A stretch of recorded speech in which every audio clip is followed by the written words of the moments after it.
How you doing, folks? So I got this 266 XP that's been sitting on the back burner. I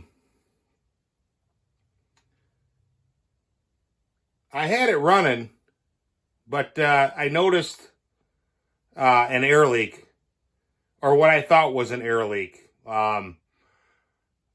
Basically, I had the idle basically all the way out, such that the throttle was all the way back. In other words, the screw was not opening the butterfly at all. It was buried the other way. So basically, it really shouldn't have idled it at all. And I ended up having, I think I set the low jet around 2 turns out, which probably shouldn't even run.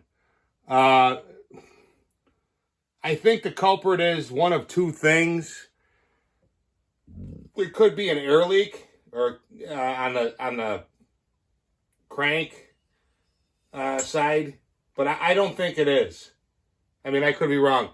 But what we have here, when I disassembled this, is we have these screws. Somebody put the wrong screws in here. And, my days of working on other people's saws, that didn't maintain them properly. You can't use the wrong screws for the car. I'll show you carburetor. I'll show you what I have here. I don't know if you can see these, but you just are not. I don't know if it's showing up on camera, but these things are stripped to hell. You're just not going to get any purchase, and you're not going to be able to snug up that carburetor. So I have a sneaky suspicion that when I get a couple more screws, which I'll go down to the dealer and grab a couple tomorrow, and bolt this together, put everything back together, I have a feeling we'll be good to go. If not, I do have a kit. I'm sure some of you have seen these. These are very useful to have. Basically, what you do is,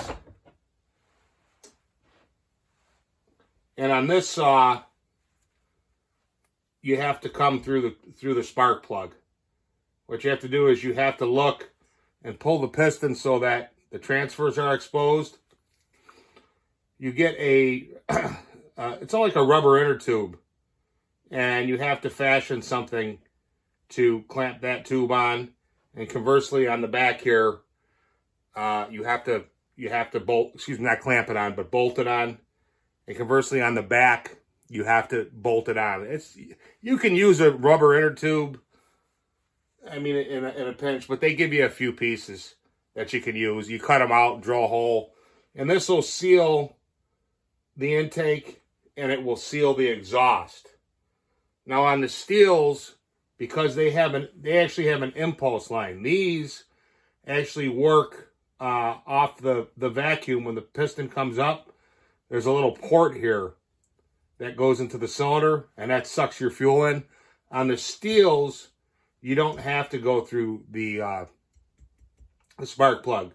You can go right through the impulse line. So you can just hook up right to the line or hook up right to the nipple and pressurize it. And what you do is you got 2 gauges here. This slides back and forth. This is for pressure. So right now we're on 0. Everything's sealed. And what I want to do is there's 7 PSI there. That's good. Now if you had an air leak, I'm just moving my finger off. But that's kind of what you would see. Like this. And then you got a leak somewhere. And then conversely, you take the tool, move it forward, and now you're going to have vacuum. Now you have to check. Basically, this is checking the lips of your crankcase seals. So again, now obviously this would be hooked up, but I'm just showing for demonstration.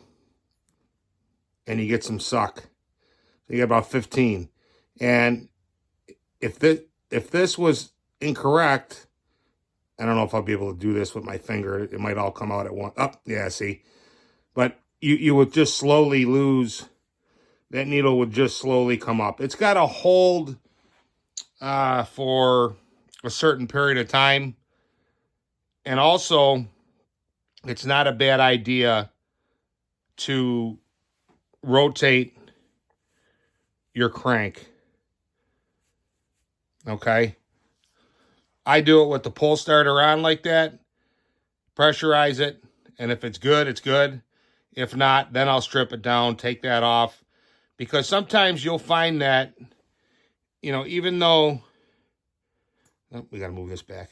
Even though she'll pressurize nicely, when you move that crankshaft, you'll see it. And then you'll see it. But if you just leave it where it is, oh, there ain't no problem with it. It's fine.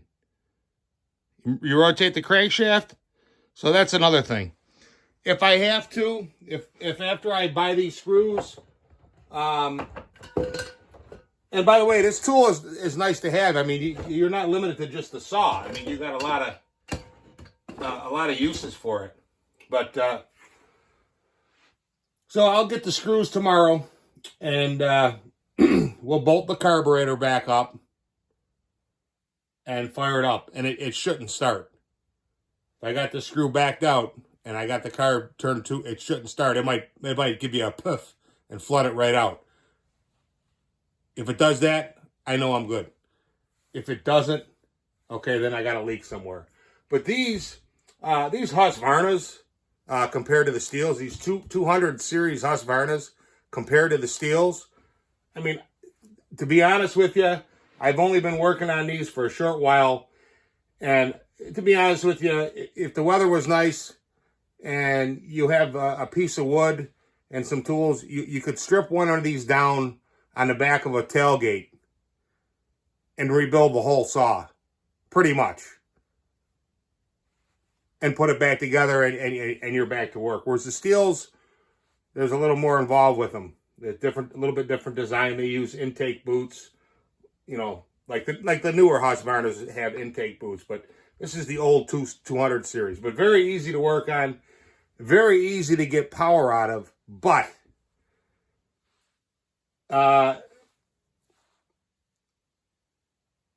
for whatever reason, port shape, timing, whatever, I feel that I can get a little bit more out of the Steels. It's more work, harder to do, but the end result, you can get more out of them.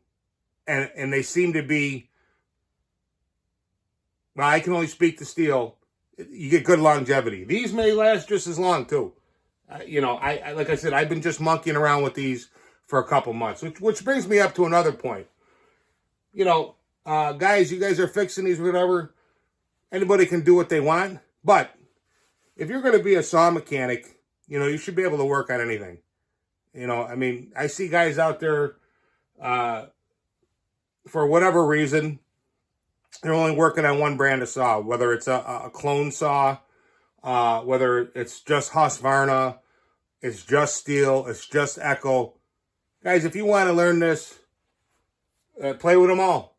Just do your research, because there was thousands and thousands of saws that were made, but there's only a handful of good ones. So, tomorrow I'll grab these, we'll put her back together, and hopefully this thing turns over and we're good to go. Alrighty, have a good night.